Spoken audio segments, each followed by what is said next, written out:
IPMNation.com. IPM Nation presents Angry Drunk Tales.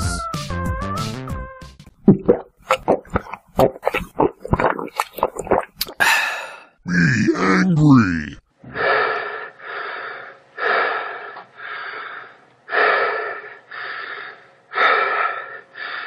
Me write angry emails. Episode 2.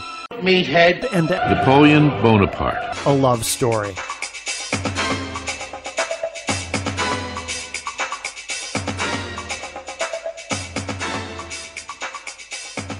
Welcome everybody to episode 2 of Angry Drunk Tales. I'm Matt Connerton, And I'm Jen Coffey. and we are the former roommates of Meathead Very much former. And for those of you who did not listen to episode 1 yet, shame on you, but just to recap quickly what this show is about, Meathead who we used to live with loves to send his roommates emails. Long, rambling, insane-sounding rants that go on paragraph after paragraph after paragraph. And that is what makes this show unique. Lots of people have shitty roommate stories, but we have literally more than 100 emails that this guy has written both to our former roommate Napoleon Bonaparte. and then eventually, and you'll hear these later on in the series, eventually he started writing angry emails to Jen and I. But at this point in our story, as we are only on episode 2, these emails are directed toward Napoleon Bonaparte. but we were copied on them. So essentially during each episode of the show, we'll give you some backstory about what's going on at this point in the story, and then we'll do a dramatic reading of Meathead's long, rambling, insane email. And these emails are very explicit and very entertaining when you're not on the receiving end of one of them. And that is what makes this show so unique and compelling, is the emails of the author. Meathead Would you not agree? I'm intrigued to hear this dramatic reading that I was Yes. just waited with bated breath Well- for it to begin. Well, this is a good one. This is where it gets good. Now, we cheated a little bit in the first episode because not only did we give you the whole story, well, not the whole story, we gave you everything that happened during the Napoleon Bonaparte. part of the story. Now, everything else that happens, which is sort of the which I guess will be season 2, you'll find out later on. But we gave you the entire backstory of what happened with Napoleon Bonaparte. yeah. yes, and the contention between Meathead and Napoleon Bonaparte. that resulted in these incredibly insane emails that Meathead wrote to. Napoleon Bonaparte. But we cheated a little bit in episode 1. We actually read to you, I think, 4 emails all at the same time because they were relatively short by Meathead Which standards. is very, very, very rare. Yeah, it's rare that they're short, but the emails began short. So we wanted to give you an idea of what to expect, but believe me, it just gets more insane. But typically, the way the show will go is we will only do 1 email per show. We'll tell you the backstory. We'll do the dramatic reading of that email. And some of these episodes will be really short. You know, they might only be 10 or 20 minutes long. But we want to really devote each individual episode going forward to each individual email, and then make you have to wait until the following day for the next one. So let's we have to give some further ado. yeah. Well, we have to give some backstory on this email specifically, because this addresses the ATMs. Now, Napoleon Bonaparte. the original leaseholder on the apartment at this point in the story Meathead is attempting to get Napoleon Bonaparte. to go along with the original plan to transfer the lease from Napoleon Bonaparte. to Meathead and Napoleon Bonaparte. was being a bit douchey about it and Meathead was just making everything 10 times worse and more difficult than they had to be. By So being confrontational Yes. and exacerbating situations. a lot of douchiness to go around. Honestly, it's hard to imagine a circumstance where either of them could have handled it much worse. But Napoleon Bonaparte. has ATMs, or he had ATMs, here in the city of Manchester, where we broadcast from. And apparently there was some question about when Napoleon Bonaparte. decided to move out to Denver. Well, what happens to his ATM business? And Meathead. apparently knows some of the business owners, or claims to, where these ATMs are located. And that figures into the email. And this is now, like I said, from this point forward, we'll probably just do one email per episode, because this is the first email where we see the glimpse into what happens when Meathead. has been drinking and decides to basically write an entire op-ed. This email I'm looking at right now is a total of 5 paragraphs. And it is 5 paragraphs of just gold. Prepare for a venture into a twisted mind, one that I hope you never experience firsthand. Yes, and just try to keep in mind, too, as I read this to you, imagine that you are on the receiving end of an email like this from someone you are sharing a living space with. Keep that in mind. Very much so. All right, so this is from Meathead. to Napoleon Bonaparte. again, Jen and I were copied on it, and this is May 4th, 2015. All of the restaurants and bars in this town where you have ATMs, well, guess what? I know people in pretty much every bar and restaurant in this town, as I have been managing restaurants in this town for over 20 years. And those people know me as a person of ethics and honesty, no matter what else they know about me. What do you think happens when I start telling them that your ATMs will fail in July? They have all known me far longer than they have known you, and much better. Even Keith Murphy would still hire me back tomorrow. Oh, really? Have you really thought about how much drama you want to play and who you are choosing to play it with? You might be the shit in Albany, but in Manchester, the only people who know about you are a handful of 20-something wannabe potheads. I know nearly every business person in this town, and the vast majority of them are friends of mine. This is not a game you stand any chance of winning, so settle down. Release the lease. Let me take it over and collect your furniture on the 18th, or later if you wish. I'm not going to do anything with it. And salvage your money. You are going to need your money in Denver. It's an expensive town. I have all along been trying to make this easy for you. Taking over the electric and asking you to call and release the gas was meant to simply save you money and ease a difficult transition for everyone. It's you and just you and your paranoia that is making this transition more difficult than it has to be. At the end of the day, you can act like a man and simplify things by just saying to I want out of my lease, and I understand you already have someone else willing to take it over. Or you could choose to cost yourself a shitload of money, aggravation, and all else while it gets figured out in court. Meanwhile, you will be ensuring your name in Manchester turns to shit. Trust me, it won't be my name that does so.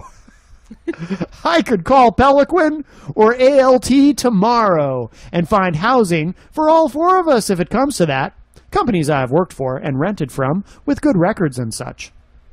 I am asking you to simply consider something so simple.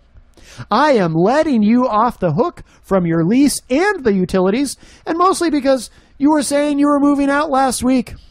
You are being let off the hook on these obligations. If you release the lease, you could get back your security deposit as soon as it takes time to send you a check for it. No worries about cleaning and such either, and your stuff safely stored until you move it out, up to a point. The fact that you are in Denver does not mean I'm going to store it until next May, but I am willing to store it for a few months. In fact, this too was discussed. The storage space in the hallway has a door and hasp lock. Wouldn't bother anyone to store your stuff there until you are ready to get it.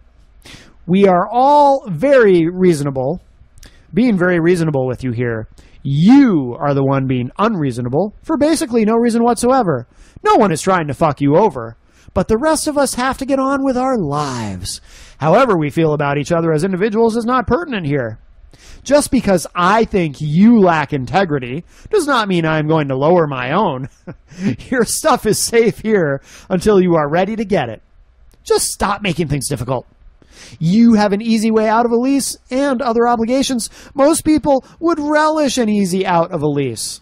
I have never heard of someone who doesn't even live in an apartment choosing so vehemently to make it so difficult to themselves to hold on to a lease they don't want anymore. It kind of makes you look like the biggest idiot that ever existed. The fact that you have an easy out and people willing to store shit on top of it? It's a no-brainer for you. Release the lease, since you haven't lived here for the last 7 months anyway. And do your own thing. Only a fool would see this as a bad thing, and no one here wants to live their lives based on your whims for the next month. I had the electric changed to my name for a simple reason. I was worried what incentive you had to keep it turned on when you were supposed to move out on Monday and kept saying you were moving out on Monday and then Tuesday. At this point, it seems to me you simply think you want to keep your options open. But at this point, there is no one here who would want to live with you. And if you choose to do something like that, then I will write a script that will post to Craigslist every single day what you have done to previous tenants. Yes, I can do that. That is, I can ensure that if you try to get rid of all of us here now and keep the lease without first reconciling that with all of us, which I suspect at this point none of us want to live with you anymore, then you will have to flag 5 posts a day on Craigslist that say not to move in with you. Trust me on this, I have written several scripts to not only auto-post to Craigslist, but also scrape and spam postings on Craigslist. You would stand almost no chance of doing to anyone else what you did to your current roommates. I already have a script that I could do this, by the way. So it wouldn't even take me any time to do. How about I start using that script in, say, Albany? I know you are sure you can win this, but you already had a win-win situation. Let out of a lease, let out of utilities, let out of obligations in Manchester, and everyone basically saying, we don't want any of your shit and willing to store it. Why would I want your crappy TV? I have a projector and screen sitting at a friend's basement after all. That green dumpster couch? I have a love seat sitting in another friend's camp up north. That barbecue? A friend of mine has 4 of them he would give me tomorrow just to get rid of them. The only person who sees any value in that stuff you have here is you. And it will be here when you decide to pick it up. No one wants your stuff, dude. So I don't even understand why you are choosing to make your own life so difficult. I can think you are racist, dishonest, and all else, but I am a person of integrity.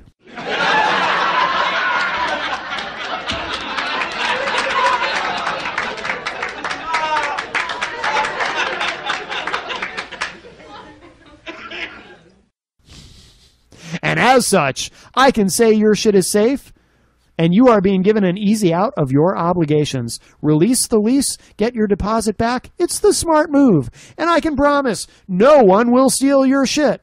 Think about this, by the way. Keep making it difficult. We all move out in the next week or two before May 18th, and whoever leaves last fails to lock the door. If it is me and you piss me off enough, maybe I walk down to Elm Street and tell a number of homeless people they could have a good sleep for a night. Just suppose I decide to do such a thing. I mean, right now, every one of us could go to Nashua Housing and get 3 weeks free in a hotel, as none of us have ever applied for assistance before. So we all walk out and tell a half-dozen homeless people that they can go stay at a place with a really fly 3D TV. Dude, you are not really thinking things out here. You seem to think you have us over the barrel, but in fact, it's you that stands to lose a lot more by the course of your action. Say tomorrow that I have to move. I have places I can store shit. So does Jen and Matt. And I could help out with Angela. Truth is, I have friends that would be willing to help out all of us. But just say we have a week to move. Then say that your keys no longer work. Then say I give half a dozen keys to homeless guys that do work.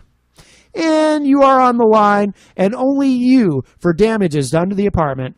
In all seriousness, me and my friends would laugh at you for years if that occurred. I know you think you are tough. You are a wimp, kid. Want to play tough? I know guys, real guys, not Republican Party members, but rather Italians, Greeks, and Bosnians who like breaking kneecaps. If you want to play this game, I can play this game. Otherwise, just do what a normal person would do. Release the lease and collect your security deposit next week, instead of 2 months from now, or more, or never. Possession is 9/10, by the way. We have records that say you were moving out Monday and Tuesday. But Tom was willing to give me the lease. That you complicated all this. At the end of the day, I also have the makings of a pretty good lawsuit against you. If I went that avenue. But seeing as how I'm kind of a street type guy and how much you dislike black guys, I think it would be kind of poetic if I just left with an unlocked door and told half a dozen black homeless guys about that open door. The only way to make it more poetic is if they were all gay. And by the way, I also know a shitload of gay guys here too. Most of whom could kick your bigoted ass quite easily. Have you really thought about the road you are trying to endeavor upon? And scene. I think it's important to note that each one of these emails comes with the following disclaimer noted at the bottom. Zombie action monitored by the United Workers Coalition, UWC, formerly the American Reanimated Corpse Association, ARCA. No zombies were harmed during the filming of this motion picture, and unspecified numbers of The Walking Dead were lost to natural decomposition. All attention was expended to avoid such natural calamities, except where the undead persons had signed a do not reanimate agreement. Yes, that is how he signs each of these wonderful, strange ventures into a twisted mind. Well, he is a very mature, as he will tell you, 45-year-old male. So, of course, he has that at the end of his emails. At the end of the day... Oh, yeah, that's his favorite phrase. Actually, you don't hear it that much thus far. But as we get further into the series, that phrase starts popping up. At the end of the day. I don't think he really started using that until he got angry with us. That one, and I think his other favorite one was, you can make me the asshole. Oh, that shows up a lot. But again, that's also later. No, that shows up with some of the Napoleon Bonaparte. stuff too. I'm sure it does, but I think it shows up more later. At the end of the day, it shows up more when you get into you'll hear it later in the series when we get into the stuff where he's angry at Jen and I. So you think about the email that you just read and the 5 paragraphs of rambling and the twisted nature of the fact that it's basically the same paragraph reiterated 4 more times, right? And just the words changed up a little bit. Well, yeah, there's a lot of repetition, but then as the email goes on, he does start adding in new things like the gay black guys making the threats and the stuff that we ended up having to address because he's copying us on everything through all this. He's sending these emails. Napoleon Bonaparte. But he's copying us. And we're not saying anything. We're just letting him do what he's doing. But at a certain point, remember, I had to send just a very brief email. I interjected us into this and just said, I just want to make it clear that neither Jen and I condone or want anything to do with any acts of violence. Yes. Because in that last email, he actually made physical threats. Yeah, he's lucky. In all honesty, with the Alex, kneecaps. Napoleon Bonaparte had every right to take that email to the police department. Yeah, that's criminal threatening. It's absolutely criminal threatening, and that's why threaten to break people's kneecaps. So it's like, to have us CC'd on emails like that was really concerning because we're both very firm believers in NAP, which is the non-aggression principle. Mm-hmm. We both believe that you don't you're not be the aggressor in a situation, but if you need to defend yourself, you do. And we found ourselves in a weird position of having to defend ourselves because of somebody else's aggression towards another. Right.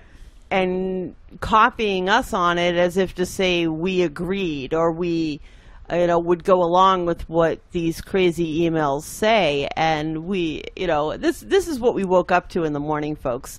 This email that was just so beautifully read to you came probably around 1 or 2 o'clock in the morning, which is about when all of these series of emails would come. And sometimes they would come in series of 3 or 4 emails within an hour's time frame between 1 and 3 a.m. in the morning. Right. So we wake up, in the 7 o'clock in the morning, wake up, get ready to face the day, and you wake up and check your things for the day, and you find that you've got these 3 to 4 strange, bizarre emails like the one you just heard.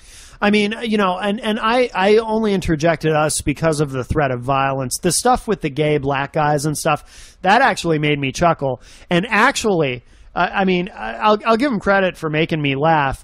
You'll hear in future episodes that becomes a theme, the gay black guys, and he begins to get very graphic. I don't want to ruin it for anybody.